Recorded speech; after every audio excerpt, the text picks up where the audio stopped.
नमस्कार, उड़ान IAS academy के ई-लर्निंग प्लेटफॉर्म में मैं प्रदीप राव आपका स्वागत करता हूं। आज की इस वीडियो में हम देखने वाले हैं भारतीय इतिहास से संबंधित अत्यंत महत्वपूर्ण प्रश्न। ये इस वीडियो में आप ये देखने वाले हैं कि भारतीय इतिहास से संबंधित जो महत्वपूर्ण प्रश्न है, यहाँ पर मैंने टॉपिक भी आपके सामने लिखा हुआ है जिसमें प्रागैतिहासिक काल, सिंधु सभ्यता, वैदिक सभ्यता, बौद्ध, जैन, महाजनपद काल, मगध साम्राज्य, इतने टॉपिक को हम क्या करेंगे, कवर करेंगे। और ये जो वीडियो है आपके एसआई भर्ती परीक्षा के मुख्य परीक्षा हेतु क्या है, बहुत ज्यादा क्या है, इंपॉर्टेंट होने वाला है। और इस वीडियो श्रृंखला को हम आगे भी कंटिन्यू करेंगे। इस वीक में ये वीडियो आ रहा है, अगले वीडियो में या अगले हफ्ते में हम इसका दूसरा पार्ट लेके आएंगे और इस पार्ट को हम पूरा आधुनिक भारत तक कंप्लीट करेंगे। मैक्सिमम से मैक्सिमम प्रश्न रखने की कोशिश की जाएगी और जो भी डाउट्स रहेंगे वो उसको क्लियर करने की कोशिश की जाएगी। तो बढ़ते हैं प्रश्न श्रृंखला की ओर, परंतु उससे पहले मैं आपको बता दूं, उड़ान आईएएस एकेडमी ने 2 बैच प्रारंभ किया है। मुख्य परीक्षा अर्थात सीजीपीएससी मुख्य परीक्षा को लेकर जो फाउंडेशन बैच है, यह बैच जो है सुबह 7:30 से 10:30 बजे तक है, जो उड़ान के मेन ब्रांच में होने वाला है अर्थात दैनिक भास्कर प्रेस में जो है, यह जो बैच है वो सुबह की है। इसमें आपको फायदा मिलेगा ऑफलाइन, ऑनलाइन और रिकॉर्डेड क्लास की। ये क्लास जो होगा लाइव भी आप देख सकते हैं। इसी प्रकार दूसरा जो बैच है वो है सीजीपीएससी प्री प्लस व्यापम के लिए। यह जो बैच है ये शाम को आयोजित होगी, जो कहाँ, सिटी प्लाजा ब्रांच में 5:30 से 7:30। यह भी क्लास आपको कैसे मिलेगी, offline, online, live plus recorded. अधिक जानकारी के लिए आप नीचे दिए गए नंबरों पर संपर्क कर सकते हैं। तो बढ़ते हैं हमारी प्रश्न श्रृंखला में। पहले और दूसरे प्रश्न आपके सामने है, लिखा हुआ है हड़प्पावासी किस फसल से अनभिज्ञ थे। तो उन्हें किसके बारे में नहीं पता था, गन्ने के फसल के बारे में नहीं पता था। गन्ने का जो फसल है दक्षिण भारत में पहली बार उगाया जाता है। अगर बात करें सेकंड प्रश्न की, तो लिखा हुआ है क्या, सिंधु घाटी सभ्यता के लोग। अब उसमें फिर उसके बाद क्या लिखा हुआ है, कुछ ऑप्शंस दिए हुए हैं, देखते हैं। सूती, ऊनी, रेशमी वस्त्रों का निर्माण करना जानते थे। देखिए, सूती और ऊनी वस्त्र तो जानते थे, लेकिन इन्हें रेशमी मतलब रेशम का खोज तो यहाँ हुआ नहीं था। कहाँ हुआ है, चाइना में हुआ है। तो ये पहला जो ऑप्शन है गलत हो जाएगा। अब अगर सूती और ऊनी वस्त्र आपको दिखाई दे रहे हैं तो इसका मतलब यही क्या हो जाएगा, सही हो जाएगा, बाकी आप हटा दो। दिगंबर रहते थे, ये तो गलत हो जाएगा। अब दिगंबर का मतलब यहाँ पर समझेगा निर्वस्त्र रहते थे, बिना कपड़ों के रहते थे। केवल सूती वस्त्र तो केवल नहीं भाई, ऊनी वस्त्र भी था। अगला प्रश्न आपके सामने लिखा है, सिंधु घाटी सभ्यता के बारे में खनन कार्य से जो तथ्य सामने आए हैं उनमें से पता चलता है कि वे लोग नगर निर्माण कला में पारंगत थे, गांव में रहते थे। तो गांव में तो नहीं, शहर में रहते थे। असभ्य और जंगली नहीं, सभ्य थे, तो ये भी गलत। घुमंतु थे, घुमंतु नहीं थे, एक जगह स्थायी थे। तो ये सब गलत हो गया। तो बचा क्या आपका, ये नगर निर्माण तथा कला में पारंगत थे। फिर उसके बाद देखिए चौथा क्वेश्चन है, सिंधु घाटी सभ्यता से संबद्ध व्यक्ति लिखना पढ़ना जानते थे। बिल्कुल जानते थे। प्राप्त मुद्राओं से पता चलता है कि उनकी लिपि, भाई लिपि के बारे में कोई जानकारी नहीं मिली है, ना तो उसको पढ़ा जा चुका है। तो लिपि तो मिली है, पता चलता है कि लोग पढ़े लिखे थे, पढ़ते लिखते थे, लेकिन जो इनकी लिपि थी वो भावचित्रात्मक थी, जिसे अब तक पढ़ा नहीं जा सका है। तो आपका जो आंसर होगा वो कौन सा हो जाएगा, ऑप्शन सी।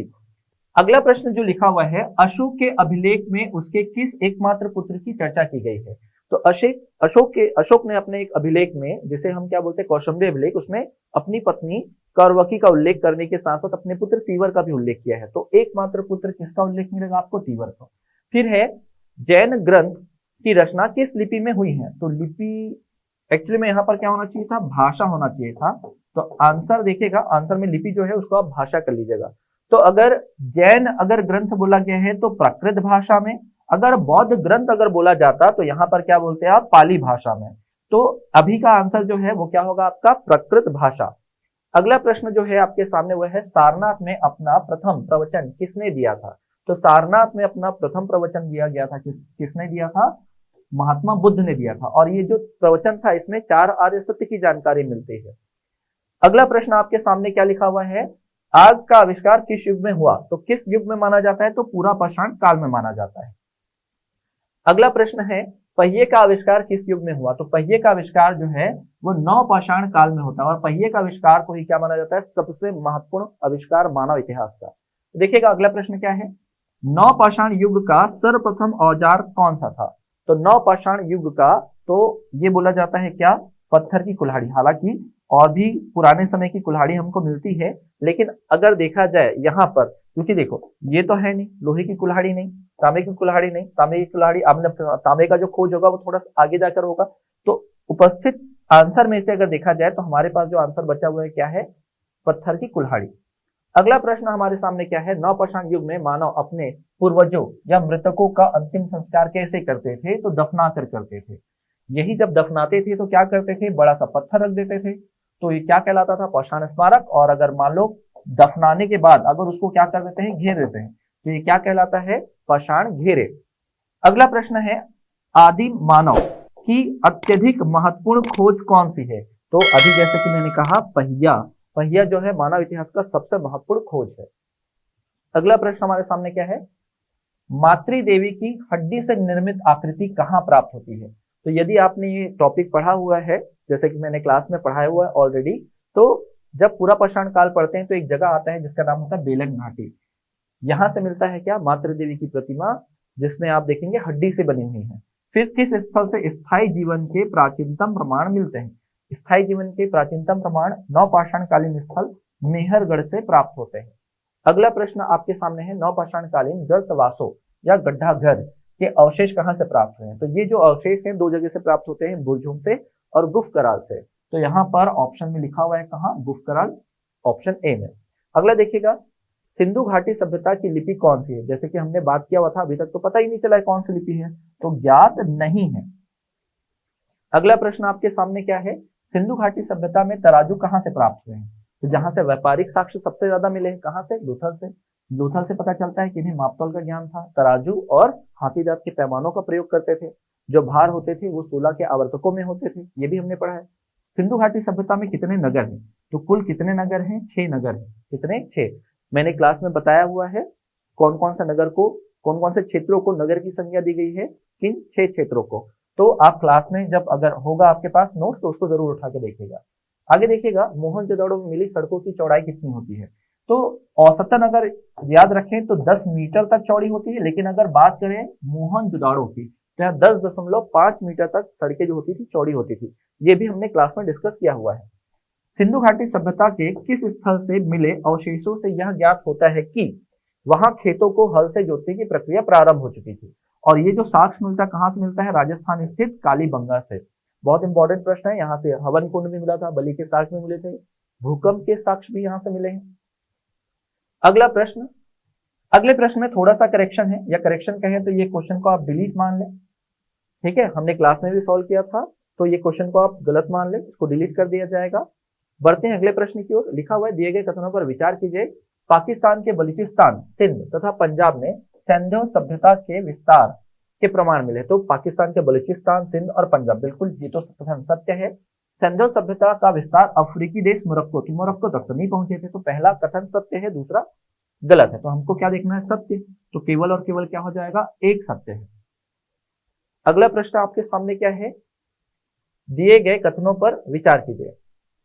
अरबी भाषा में मोहनजोदड़ो का अर्थ मृतकों का टीला होता है। देखिए, मोहनजोदड़ो का अर्थ जो है मृतकों का टीला तो होता है, लेकिन ये जो है ना, ये सिंधी भाषा से आया है, क्योंकि जो मोहनजोदड़ो है वो कहाँ है, सिंध प्रांत में है।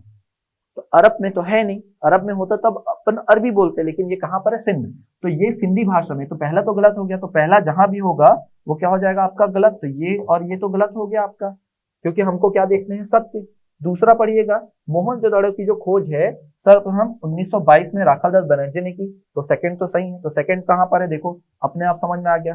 तो ये हो जाएगा आपका सही आंसर। तीसरा पढ़ने की जरूरत नहीं है, क्योंकि ऑप्शन में एक ही जगह दो आपको दिखाई दे रहा है। अगला प्रश्न क्या है, उत्तरी मतलब सीमाओं के बारे में बताया गया है। तो क्या लिखा हुआ है, उत्तरी सीमा मांडा, बिल्कुल सही है। दक्षिणी सीमा जैमाबाद, सही है। पूर्वी सीमा आलमगीरपुर, सही है। और सिंधु घाटी सभ्यता की पश्चिमी सीमा क्या है, सुत्तंगीडोर, बलूचिस्तान। तो 1 2 3 4 जहां पर मिले आपका वो आंसर है। ऑप्शन नंबर क्या हो जाएगा, डी। बढ़ते हैं अगले प्रश्न की ओर। क्या लिखा हुआ है, हड़प्पा सभ्यता के निम्नलिखित स्थलों में कौन सा महाराष्ट्र में अवस्थित है। तो अभी हमने देखा दैमाबाद। यदि आपने पहला वाला क्वेश्चन सॉल्व किया होगा तो ये वाला क्वेश्चन ऑलरेडी बन जाएगा। तो हो जाएगा केवल क्या, 3। अगला प्रश्न आपके सामने लिखा है, कौन सा क्षेत्र कहाँ है। तो हमें पता है मांडा कहाँ है, जम्मू कश्मीर में है। तो ए का 3 एक ही जगह मिल रहा है। खत्म आपकी कहानी, आगे पढ़ने की जरूरत ही नहीं है। यहाँ पर राजस्थान और हरियाणा अपन पढ़ चुके हैं पहले भी। अगला प्रश्न की ओर बढ़ते हैं। तो अगला प्रश्न क्या लिखा हुआ है, निम्नलिखित को सही सम्मिलित कीजिए। तो लोथल, लोथल जो है ये तो गोदीबाड़ा है। कालीबंगा से जुटे हुए खेत मिले हैं, थोड़ी देर पहले ही हमने डिस्कस किया है। धौलावीरा से क्या मिलता है, बड़े आकार के 10 चिन्ह मिलते हैं। और बनावली से क्या मिलता है, पकी हुई ईंट से बनी हुई हल, मतलब मिट्टी से, पकी मिट्टी से बना हुआ हल। तो देखिएगा 2 1, तो 2 1 कहाँ दिखाई दे रहा है आपको, यहाँ पर दिखाई दे रहा है, और 4 3 होना चाहिए। तो आपका ऑप्शन कौन सा आ जाएगा, बी। अगले प्रश्न की ओर बढ़ते हैं। अगला प्रश्न लिखा हुआ है, आर्य शब्द इंगित करता है श्रेष्ठ वंश को। तो श्रेष्ठ वंश मतलब आर्य का मतलब क्या होता है, श्रेष्ठ, कुलीन, अभिजात्य, ये सब होता है। अगला प्रश्न क्या लिखा हुआ है, निम्नलिखित में से किसे या किसने आर्यों के आदि देश आर्कटिक प्रदेश के बारे में क्या किया, लिखा है। जब आप ये टॉपिक को पढ़ते हैं तो मैंने बहुत सारे कॉन्सेप्ट बताए थे, उसमें मैंने बताया था बाल गंगाधर तिलक जी का कॉन्सेप्ट, जिस उन्होंने एक बुक लिखी थी जिसका नाम था the Arctic homes of weather. उसमें इन्होंने बताया था कि इनका जो आगमन हुआ था वो उत्तरी ध्रुव से हुआ है। बढ़ते हैं अगले प्रश्न की ओर। अगला प्रश्न क्या है, सुमिलित कीजिए। तो बाल गंगाधर तिलक, तो जैसे ये आ गया आपका आर्कटिक, तो ए का 2, तो ए में 2 एक ही जगह दिख रहा है, बाकी मिलाने की जरूरत ही नहीं है। फिर भी देख लो, विलियम जोन्स ने यूरोपीय सिद्धांत दिया, दयानंद सरस्वती ने क्या, तिब्बती सिद्धांत। अब बच गए कौन, टिगाइल्स, तो वो हंगरी यूरोप आ जाएगा। क्लियर है। अगला प्रश्न आपके सामने क्या है, राज्याभिषेक समारोह का विवरण निम्नलिखित में से किसने किया गया है। तो हम जानते हैं यजुर्वेद में किया गया है राज्याभिषेक। अब यजुर्वेद से संबंधित जो भी आपको ग्रंथ दिखाई देगा वही आपका आंसर होगा। तो यजुर्वेद से संबंधित जो ग्रंथ यहाँ पर आपको दिखाई दे रहा है वो है ऐतरेय ब्राह्मण ग्रंथ, यही पर इसका क्या होगा, उल्लेख मिलेगा। फिर अगर देखें, सभा समिति या निम्न पर विचार कीजिए लिखा हुआ है। सभा वृद्ध एवं अभिजात वर्ग की संस्था थी, बिल्कुल सही है। समिति जनसाधारण की महत्वपूर्ण संस्था थी, हाँ बिल्कुल सही है। ये लोग क्या करते थे, राजा का चुनाव करते थे, और ये क्या करते थे, राजा को सलाह देते थे। विदर्भ आर्यों की निम्नतम संस्था थी, बिल्कुल सबसे पहले बना था, ज्यादा इसका इंपॉर्टेंट नहीं होता था एक समय के बाद। तो यहाँ पर तीनों की तीनों क्या हो जाएंगे, सत्य हो जाएंगे। बढ़ते हैं अगले प्रश्न की ओर। अगला प्रश्न हमारे सामने क्या है, ऋग्वेद। अगला प्रश्न हमारे सामने है, ऋग्वैदिक आर्य पशुचारी लोग थे, इस कथन से पुष्ट होती है कि, देखते हैं कौन सा कथन है। ऋग्वेद में गाय के अनेक संदर्भ बिल्कुल है, अधिकांश युद्ध गाय के होते थे। पुरोहितों को दान में क्या दिया जाता था, या उपहार में गाय दिया जाता था, उस समय जमीन नहीं दिया जाता था। संपत्ति का सूचक ही क्या होता था, पशु, और पशु में भी कौन सा, गाय। गाय बहुत ज्यादा इंपॉर्टेंट था, तो यहाँ पर क्या आ जाएगा, सभी। अगला प्रश्न आपके सामने है, निम्नलिखित में से कौन सा एक ऋग्वेद में स्त्रियों के विषय में सही नहीं है। सही नहीं है, वे सभा में भाग लेती थी, बिल्कुल लेती थी। वे यज्ञ अनुष्ठान करती थी, बिल्कुल करती थी, क्योंकि ऋग्वैदिक काल के बारे में बोला जा रहा है ना। वे युद्धों में सक्रिय भाग लेती थी, बिल्कुल ये भी सही है। यहाँ पर ये कुछ लिखा हुआ है, इनका विवाह यौवनारंभ के पूर्व, मतलब बाल विवाह। तो बाल विवाह जो है ना कुषाण काल में शुरू होता है, ये तो नहीं हो सकता। तो इसमें गलत क्या हो जाएगा, आपका डी गलत हो जाएगा। अगले प्रश्न की ओर बढ़ते हैं। क्या लिखा हुआ है, देवता के नाम लिखे हुए, और इधर क्या लिखा हुआ है, उनका विभाग लिखा हुआ है। तो हम बहुत अच्छे से जानते हैं कि सोम देवता जो है वनस्पति के देवता है। तो किसमें 4 लिखा हुआ है, दो ऑप्शन में 4 लिखा हुआ है लास्ट में, तो ये और ये तो गलत हो गया। अब सोचते हैं मारुत जो देवता है ना वो आंधी तूफान के देवता है। तो अब देखिएगा ए का 2 कहाँ लिखा हुआ है, जो बचा हुआ ऑप्शन है उसमें। अच्छा, यहाँ पर एक गड़बड़ हो गया है, इसको सही कर लेते हैं।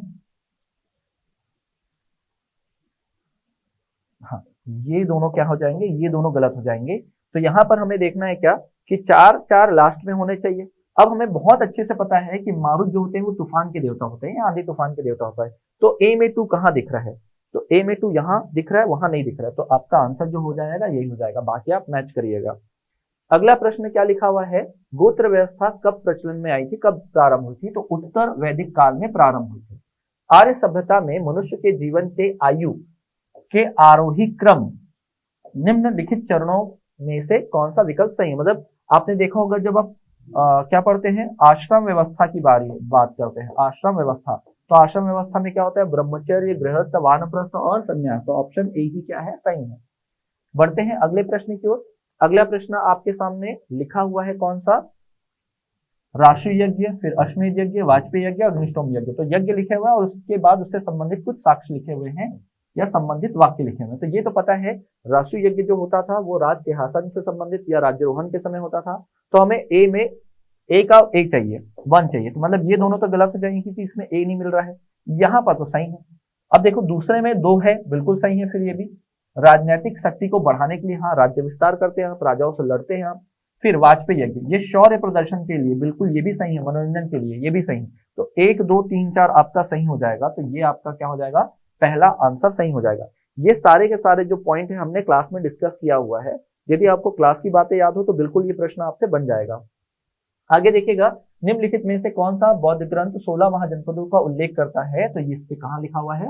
अंगुत्तर निकाय। 16 महाजनपदों के युग में मथुरा इनमें से किसकी राजधानी थी? तो मथुरा की राजधानी थी सूरसेन। ये भी एक टॉपिक बहुत ज्यादा इंपॉर्टेंट है, व्यापम के एग्जाम में एक आध प्रश्न आ जाता है यहाँ से। अगले प्रश्न की ओर बढ़ते हैं। लिखा हुआ है क्या? निम्नलिखित में से कौन सा सही सुमिलित नहीं है? तो अंग की राजधानी चंपा सही है। कौशल की राजधानी जो है श्रावस्ती है, ठीक है, ये गलत। तो ये भी सही है, वत्स की राजधानी कौशंबी, और ये भी सही है। मतलब गलत कौन सा है आपका? Option number B. अगला देखिएगा, सुमिलित कीजिए राजा और राज्य। तो अगर हमको याद होगा तो प्रसन्नजीत जो है वो कौशल से संबंधित है, अजातशत्रु जो है वो मगध से संबंधित है। तो हमें डी का 1 चाहिए। तो डी में 1 कहाँ दिख रहा है? एक तो यहाँ दिख रहा है और एक तो यहाँ दिख रहा है, मतलब ये दोनों को तो आप गलत कर दो। फिर देखो सी का 4 कहाँ मिल रहा है? तो सी में 4 यहाँ मिल रहा है और यहाँ मिल रहा है क्या? नहीं। तो आपका जो ये वाला हो जाएगा गलत। तो आपका एक ही ऑप्शन बचा, कौन सा? सी। अगला प्रश्न आपके सामने लिखा हुआ है क्या? निम्नलिखित में से कौन सा एक मगध साम्राज्य की राजधानी नहीं है? मतलब आपको बताना है मगध साम्राज्य की राजधानी इनमें से कोई नहीं है। मतलब कौन से नहीं है? गिरिब्रज था, राजगिरी था, पाटलिपुत्र भी बना था, कौशंबी कभी भी मगध की जो राजधानी है कभी नहीं बन पाई। अगला प्रश्न जो है क्या लिखा हुआ है? एक तरफ शासक का नाम लिखा हुआ है, एक तरफ वंश। तो हमें पता है बिंबिसार हर्यक वंश से है, कालाशोक शिशुनाग वंश से है, महापद्मनंद नंद वंश है, और चंद्रगुप्त मौर्य मौर्य वंश से। तो 1 2 4 3 होना चाहिए। 1 2 4 3, 1 2 4 3। तो आपका ऑप्शन नंबर ए सत्य हो जाएगा। आगे देखते हैं, जैन धर्म में पूर्ण ज्ञान के लिए जो शब्द प्रयोग किया जाता था वो क्या था? कैवल्य। अगला प्रश्न क्या है? यहीं पर देखिएगा, निम्नलिखित कथनों पर विचार कीजिए। जैन शब्द संस्कृत के जिन शब्द से बना है, बिल्कुल सत्य है। जिन शब्द का अर्थ क्या होता है? इंद्रिय पर विजय प्राप्त करना, बिल्कुल ये भी सत्य है। तो हमको सही कथन देखने थे, तो ये दोनों के दोनों क्या हो गए हैं? सत्य हो गए। बढ़ते हैं अगले प्रश्न की ओर। क्या लिखा हुआ है? एक तरफ तीर्थकर लिखा हुआ है, एक तरफ प्रतिमा या लक्षण लिखा हुआ है। तो अगर आप ध्यान से आपने पढ़ा होगा ये टॉपिक, तो आप देखते हैं ऋषभ देव का जो प्रतीक चिन्ह था वो था वृषभ। और मुझे याद है, ठीक है, हमने सब तो नहीं पढ़ा है, लेकिन ये तो कंफर्म है कि पार्श्वनाथ जी का जो चिन्ह है वो क्या है? सर्प है। तो आप ये देखो कि ए का 1 और सी का 3 कहाँ मिल रहा है? एक तो देखो ए में 1 चाहिए, ये दोनों तो आपके ऑप्शन गलत हो गए, है ना, ये दोनों ऑप्शन आपके गलत हो गए। अब देखते हैं क्या है, ए में एक दो जगह है, तो ये दोनों ऑप्शन आपके निकल के आए। अब मुझे सी में 3 चाहिए, तो सी में यहाँ 3 है क्या? नहीं, तो ये भी गलत हो गया। बचा क्या? ये आपका सत्य हो गया। तो ऐसे प्रश्न क्या हो जाते हैं, थोड़ा बहुत अगर आपको नॉलेज है तो आसानी से क्या हो जाते हैं? बन जाते हैं। अगला प्रश्न लिखा है, महावीर की माता का नाम था त्रिशला, जो लिच्छवी नरेश चेटक की क्या थी? बहन थी। अगला प्रश्न लिखा हुआ है क्या? महावीर स्वामी क्षत्रिय कुल से संबंधित है। बिल्कुल क्षत्रिय कुल से संबंधित है, जात्रिक कुल था इनका। इनके पिता का नाम था सिद्धार्थ, माता त्रिशला, जैसे कि हमने ऊपर देखा। अब महावीर ने 29 वर्ष की आयु में ग्रह का त्याग किया। 29 नहीं, 30 वर्ष की आयु में इन्होंने क्या किया था? ग्रह त्याग किया था। तो ये तो गलत हो गया। फिर देखते हैं, 42 वर्ष की आयु में महावीर को ज्ञान की प्राप्ति हुई थी। तो ये भी क्या है? सत्य। तो 1 और 3 जहां पर मिल रहा है वो क्या हो जाएगा? आपका सत्य हो जाएगा। अगला प्रश्न आपके सामने है, अणुव्रत। अणुव्रत जो है, अणुव्रत और पंच महाव्रत, ये किससे जुड़े हुए हैं? जैन धर्म से। तो ये सत्य है। फिर देखिए, निम्न में से कौन जैन दर्शन से संबंधित है? अब मुझे बहुत अच्छे से याद है, ये जो है बौद्ध धर्म से संबंधित है। तो 2 जहां पर है वो आप गलत कर दो, तो ये तो गलत हो ही गया। अब देखते हैं, मुझे ये पता है अनेकांतवाद और स्यादवाद ये जैन धर्म से संबंधित है। ये दोनों तो होना ही चाहिए ऑप्शन में। तो 1 और 3 दोनों कहाँ एक साथ? ऑप्शन नंबर बी में। तो ये क्या हो जाएगा? आपका सत्य हो जाएगा। अगला प्रश्न क्या है? अलार कलाम गौतम बुद्ध के गुरु थे। कैसे, कहाँ जाते हैं? वैशाली जाते हैं। गौतम बुद्ध जब ज्ञान प्राप्ति की यात्रा में होते हैं और वहीं पर अलार कलाम से मिलते हैं। इनसे क्या सीखते हैं? दर्शन, मतलब दर्शन अर्थात क्या? उपनिषद और तप क्रिया सीखते हैं। ये दोनों याद रखेगा। फिर बौद्ध धर्म में जो त्रिरत्न का क्या अभिप्राय है? तो बुद्ध, धम्म और संघ। बढ़ते हैं अगले प्रश्न की ओर। अगला प्रश्न क्या है? बुद्ध के जीवन की किस घटना को महाविनिष्क्रमण के नाम से जाना जाता है? तो उनके द्वारा जो ग्रह त्याग किया गया था घोड़े पर बैठकर, उसे ही महाविनिष्क्रमण के नाम से जाना जाता है। अगला क्वेश्चन क्या लिखा हुआ है? निम्नलिखित में से कौन सा अशोक का अभिलेख इस परंपरा की पुष्टि करता है कि गौतम बुद्ध का जन्म लुम्बिनी में हुआ था? तो अशोक का एक अभिलेख था जिसके बारे में हमने क्लास में विस्तार से पढ़ा था। कि अशोक का बनाया गया सबसे छोटा अभिलेख जिसमें आर्थिक जानकारी मिलती है, साथ ही गौतम बुद्ध की जानकारी भी इसमें मिलती है, तो वो कौन सा है? रुम्मनदेई अभिलेख। बहुत इंपॉर्टेंट अभिलेख है, इससे भी प्रश्न पूछता है ना, तो याद रखें। बढ़ते हैं अगले प्रश्न की ओर। क्या लिखा हुआ है? निम्न को सही सम्मिलित कीजिए। तो एक तरफ गौतम बुद्ध से संबंधित जानकारी लिखी हुई है और अतिरिक्त क्या लिखा है? प्रतीक चिन्ह। तो जन्म कहाँ होता है? तो जन्म का प्रतीक जो होता है वो होता है कमल। प्रथम प्रवचन जो है वो धम्म चक्र प्रवर्तन कहलाता है। महाबोधि तो वो बोधि वृक्ष से संबंधित है। और गृह त्याग तो घोड़े में बैठकर त्याग किया था। तो ए का 4 होना चाहिए, तो ए में 4 दो जगह दिख रहा है, मतलब ये तो गलत हो गया है। बी का 2 चाहिए, तो बी में 2 यहाँ पर दिख रहा है और ये गलत। ठीक, बाकी आप मिलाइएगा। जो क्वेश्चन आपने नहीं पढ़ा होगा अपनी तैयारी में तो बिल्कुल इसको आप नोट कर सकते हैं। बढ़ते हैं अगले प्रश्न की ओर। लिखा हुआ है क्या? अष्टांग मार्ग का संकल्पना अंग है। जब आप क्या पढ़ते हो? धर्म चक्र प्रवर्तन पढ़ते हो, मतलब जब आप प्रथम जो प्रवचन दिया गया था किनके द्वारा? गौतम बुद्ध के द्वारा। तो यहाँ 4 आर्य सत्य की जानकारी मिलती है।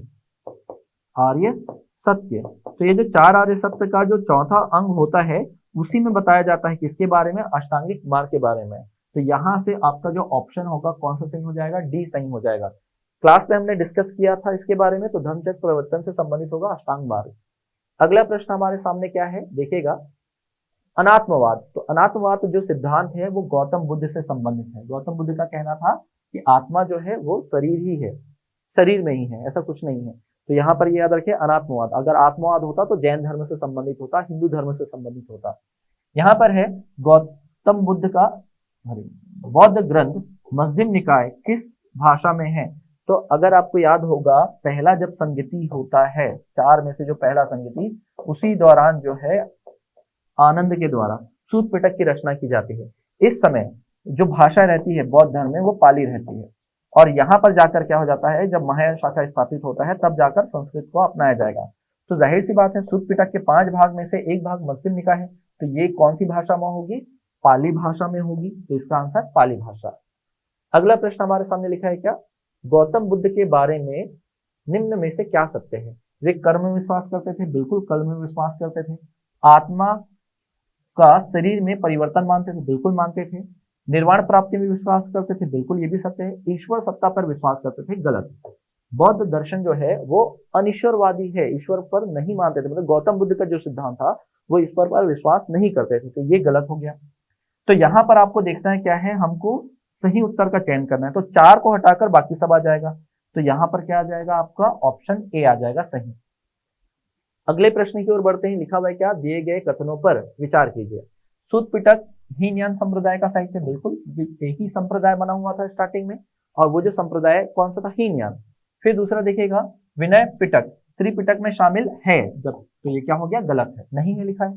तो आपको बताना है सत्य कथन, तो सत्य कौन सा हो जाएगा? केवल एक। अगला प्रश्न हमारे सामने क्या लिखा हुआ है? निम्न लिखित 4 स्थानों में हुई बौद्ध संगतियों को सही कालक्रम नीचे दिए गए कूट से ज्ञात कीजिए। देखो हमें ज्ञात है कि पहला कहाँ होता है? राजगृह में होता है, फिर वैशाली में होता है, फिर उसके बाद कहाँ होता है? पाटलिपुत्र में होता है, और पाटलिपुत्र के बाद कहाँ होता है? कुंडलवन कश्मीर में। तो कुंडलवन लिखा है, बिल्कुल लिखा है कुंडलवन कश्मीर में। तो देखिए सबसे पहले राजगृह आना चाहिए, फिर वैशाली आना चाहिए, पाटलिपुत्र आना चाहिए, और फिर उसके बाद आना चाहिए कुंडलवन। तो 2143 यहाँ पर मिल रहा है, तो ये आपका क्या हो जाएगा? सही आंसर हो जाएगा। अगला प्रश्न है बौद्ध धर्म के महायान एवं हीनयान संप्रदाय में सर्वाधिक मौलिक अंतर क्या है? दोनों में मेन अंतर क्या है? किसमें किसमें? हीनयान और महायान में। तो देखो अहिंसा पर बल दोनों ने दिया था, जाति रहित समाज के बारे में दोनों ने बात की थी, स्तूप पूजा दोनों में होती थी। लेकिन याद रखेगा जो महायान वाले लोग हैं वो देवी देवताओं को मानने लग गए थे। इवन गौतम बुद्ध को भी ईश्वर की संज्ञा दी जा चुकी थी, जबकि हीनयान वाले लोग क्या कर रहे थे? हीनयान वालों का कहना था कि गौतम बुद्ध कोई ईश्वर नहीं थे, वो बल्कि महापुरुषों में गिने जाते थे। तो यहाँ पर जो था ये मौलिक ग्रंथ, मतलब ये क्या होगा? डिफरेंस हो गया। अगला देखिएगा महाविभास शास्त्र या सूत्र नामक ग्रंथ के रचयिता कौन है? तो इसके रचयिता कौन है? वसुमित्र। बहुत इंपॉर्टेंट है, ध्यान रखिएगा। तो बढ़ते हैं आज के अंतिम प्रश्न की ओर। हमने 65 प्रश्न दिए थे केवल टेस्ट 1 में। तो आप सोच सकते हैं जब हमारा क्लास धीरे धीरे जब आगे बढ़ेगा तो कितने सारे प्रश्नों को हम पढ़ चुके होंगे। समझ में आ रहा है? तो आपको तैयार भी रहना है कि वैकेंसी जो है कभी भी आ सकती है आपकी। तो देखिए, मिलिंद पढ़ो या मिलिंद के प्रश्न, राजा मिलिंद और किस बौद्ध भिक्षु के मध्य संवाद के रूप में लिखा गया है? तो भाई बौद्ध भिक्षु कौन है उसमें? नागसेन। ठीक है, कौन है? नागसेन। तो इस वीडियो में जितने भी मैंने प्रश्न लिए हैं, तो वो आज जो हमने टेस्ट ऑर्गेनाइज कराया था एसआई मेंस वाले क्लास के लिए, उसके प्रश्न हैं। तो आशा करता हूं ये प्रश्न आपकी तैयारी में सार्थक साबित होंगे। आपके लिए एक और अच्छी बात है, आपको क्या करना है, साथ साथ अगर हमारे साथ तैयारी करनी है तो नेक्स्ट वीक जो है इस टॉपिक से संबंधित क्या है आपको प्रश्न देखने को मिलेंगे। मौर्य, शुंग, सातवाहन और विदेशी आक्रमण। तो ये बहुत अच्छे से प्रिपेयर कर लीजिएगा, लगभग 40-50 के आसपास क्वेश्चन देखने को मिलेंगे, जिससे इन टॉपिकों की जो है बहुत अच्छे से आपकी तैयारी हो जाएगी। तो आशा करता हूं इस वीडियो में आपको बहुत ही अच्छी जानकारी मिली होगी। ऐसे ही जानकारी के साथ हम मिलेंगे अगले वीडियो में, तब तक के लिए धन्यवाद।